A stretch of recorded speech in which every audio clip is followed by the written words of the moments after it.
Hello, everyone, and welcome to our podcast. Today, we'll be discussing science and technology in our local community, particularly here in General Santos City.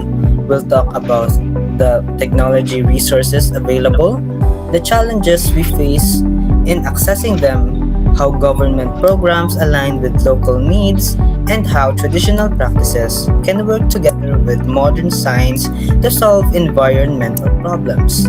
Joining me here today are our two panelists, Hezekiah Wayne Finalia and John Eke. Thank you both for being here. Thank you for inviting us. I'm Hezekiah Wayne D. Finalia, a high school researcher from grade 9 Banzan, and I'm excited to share my thoughts on today's topic. Thank you as well. My name is John Eke from grade 9. I'm looking forward to our discussion.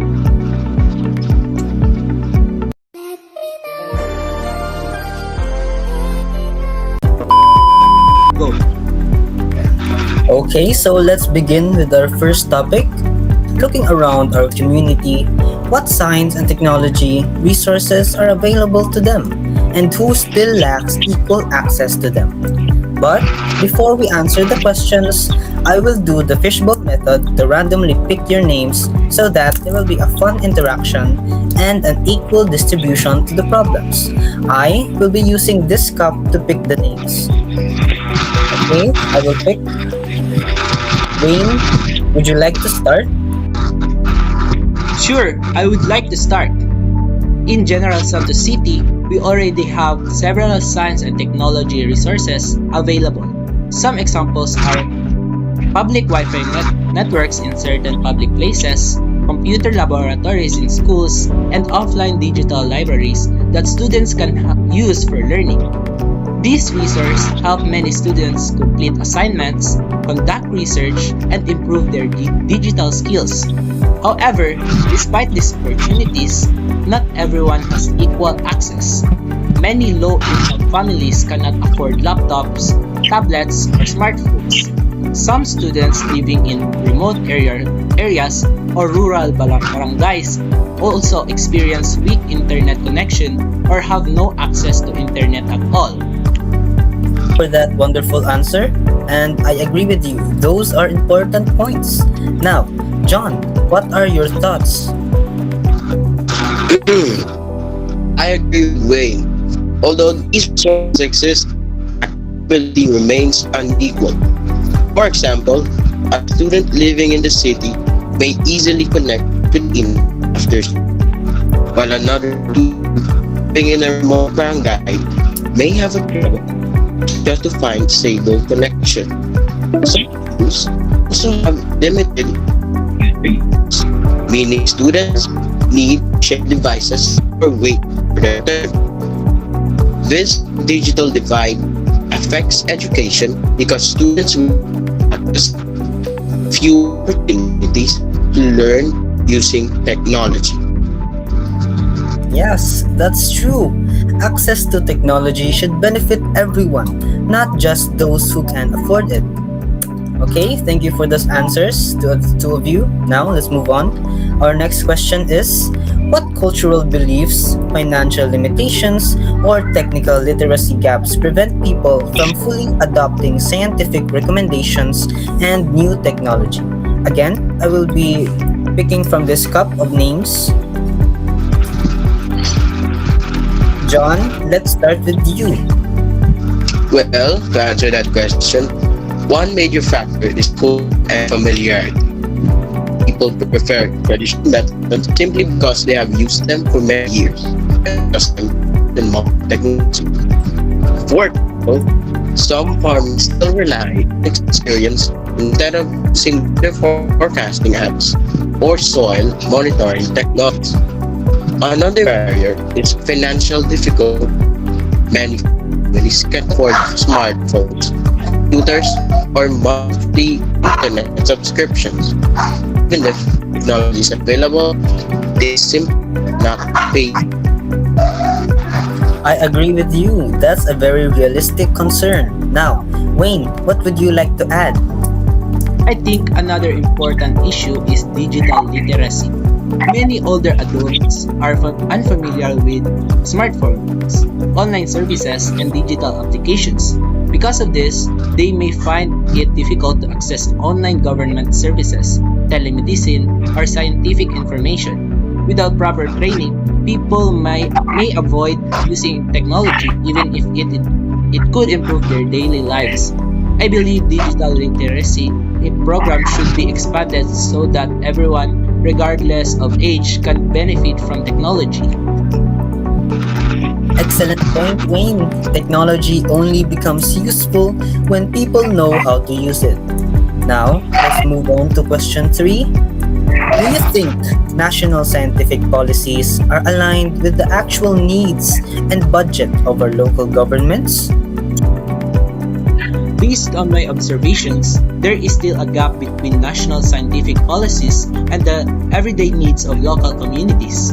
There are many programs promoting digital transformations and innovation, but local governments often struggle to implement them because of budget limitations. A significant portion of the budget goes toward personal salaries and mandatory allocations, leaving limited funds for infrastructure, technology, and innovation projects. Because of these financial limitations, many promising science-based programs cannot reach their full potential.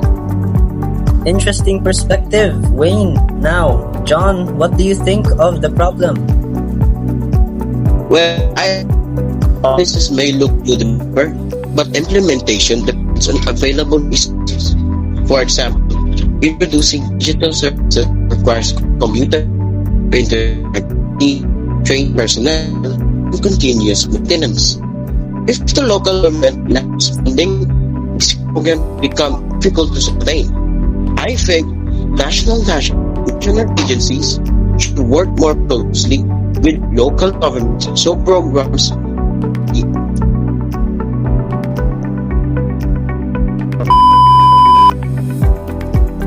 Okay, that collaboration seems essential for the successful implementation. Now, let's move on to our environmental concerns. So, how can traditional community practices work together with modern technology to reduce air pollution? Now, I will pick names from my cup. Wayne, can you answer? Definitely. Traditional practices already include many environmental friendly habits. For example, communities can plant more trees and bamboos around roads and residential areas. We can also stop burning trash and practice proper waste segregation. These are activities that have been practiced for many years and remain active today. Okay, thank you for that insight. Now, John, how does technology support these traditional practices that Wayne has mentioned?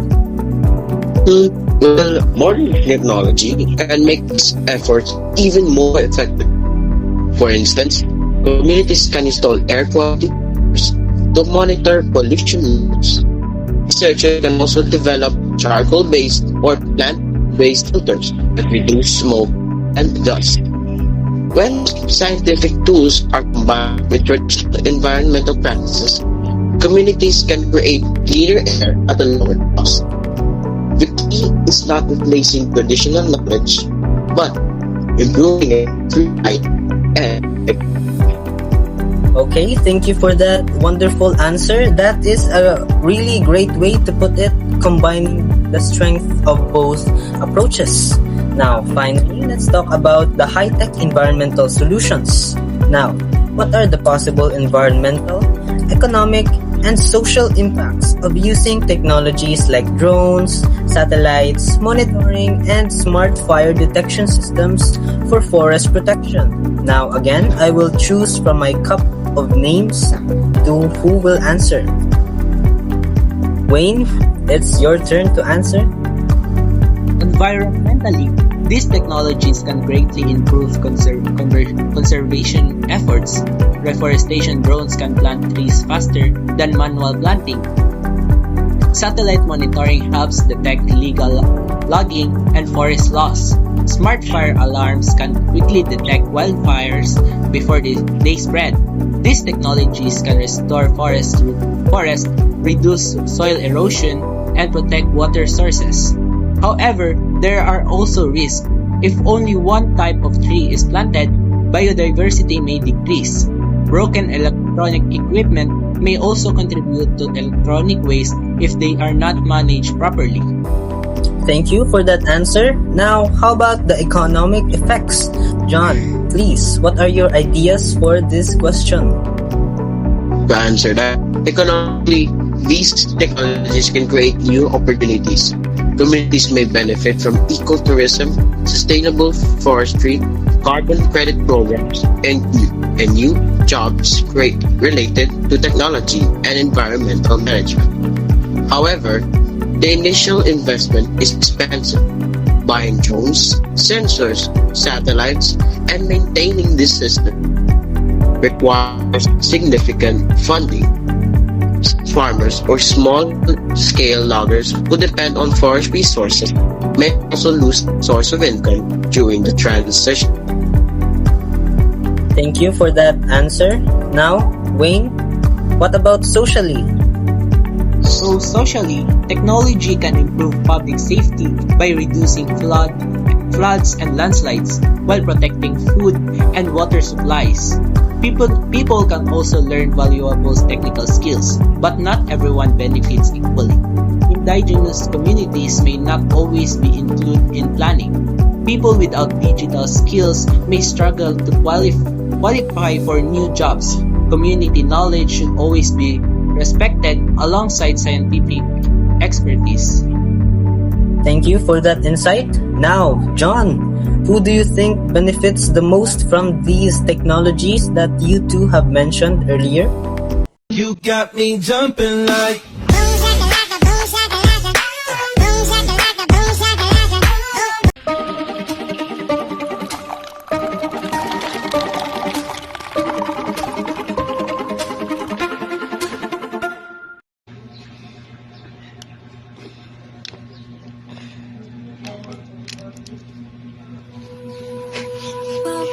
𝒚𝒐𝒖𝒓, bunga ng 100% puro natural. Kaping-kape ang lasa at ang aroma. Babangon tayo, susulong tayo. Well, if I were to be asked, the biggest beneficiaries include local governments, environmental organizations, technology companies, trade workers, ecotourism operators, and comes from environmental disasters. Okay, thank you for that answer, John. Now, Wayne, who do you think will be left behind? I think the ones that might get left behind will be indigenous communities, small-scale farmers, low-income households, and people living in remote areas. Without proper training, financial support, and equal access, these groups may not benefit from advanced technology. Thank you, Wayne, for that wonderful answer. Now, as we conclude today's discussion, we learned that science and technology have the power to improve education, environmental protection, and community development.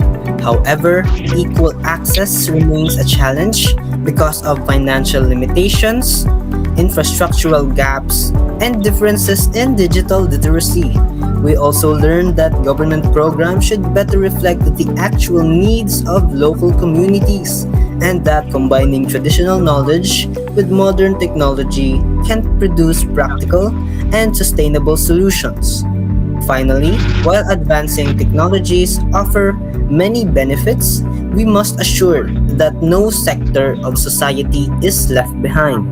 Again, thank you, Wayne and John, for sharing your valuable insights. Thank you, sir. It was a pleasure for joining this discussion. Thank you as well. I hope our discussion encourages more people to support science and technology that benefits everyone. And thank you to everyone watching or just listening. We hope you learned something meaningful from today's roundtable discussion. Today, we learned that science and technology play a big role in improving our daily lives. In General Santos City, resources such as public Wi-Fi, school computer laboratories, and offline digital libraries help many students and residents learn new skills and access information. However, we also discovered that not everyone has equal access to these resources. Many low-income families cannot afford gadgets or internet services, and students in remote barangays often struggle with weak internet connections. We also discussed the different barriers that prevent people from fully using science and technology. Some people still prefer traditional ways because they are more familiar with them. Others cannot afford modern devices or internet access. In addition, some members of the community, especially older adults, need more training and guidance to confidently use digital tools and online services. Another important topic was the role of the government. Although there are national programs that promote science, technology, and innovation, local governments sometimes face challenges because of limited budgets, lack of equipment, and limited infrastructure. This makes it difficult to fully implement these programs in every community. Strengthening cooperation between national agencies and local governments can help make these programs more effective. We also learned that traditional practices and modern technology do not have to compete with each other. Instead, they can work together. Simple practices like planting trees, proper waste segregation, and protecting the environment can become even more effective when supported by modern technology, such as air quality sensors, recycling systems, and environmental monitoring tools. Combining local knowledge with scientific innovation can lead to practical and sustainable solutions. Lastly, we talked about high-tech solutions for protecting the environment. Technologies like drones, satellite monitoring, and smart fire detection systems can help reduce environmental damage and improve public safety. These technologies can also create new jobs and support sustainable development. However, they also require funding, technical skills, and proper planning. If these challenges are not addressed, some groups, such as low-income families, indigenous communities, and people living in remote areas, may not benefit equally. Overall, our discussion reminds us that science and technology should improve the lives of everyone, not just a few. Equal access, proper education, community participation, and responsible use of technology are all important in building a smarter, safer, and more sustainable future for General Santos City and for the entire country. Moderator, with that, we conclude our discussion. Thank you for joining us, and we hope this podcast has helped you better understand the importance of science and technology in our community. See you in our next podcast. Thank you, everyone.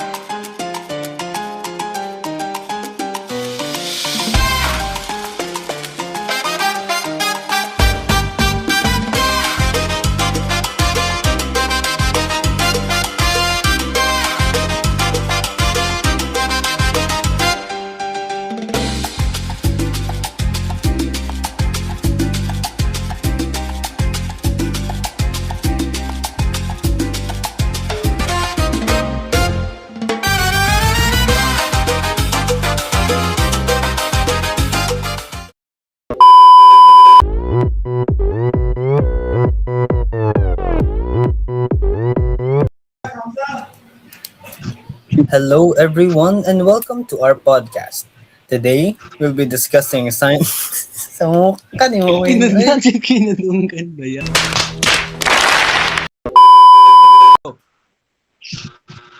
Hello, everyone, and welcome to our podcast.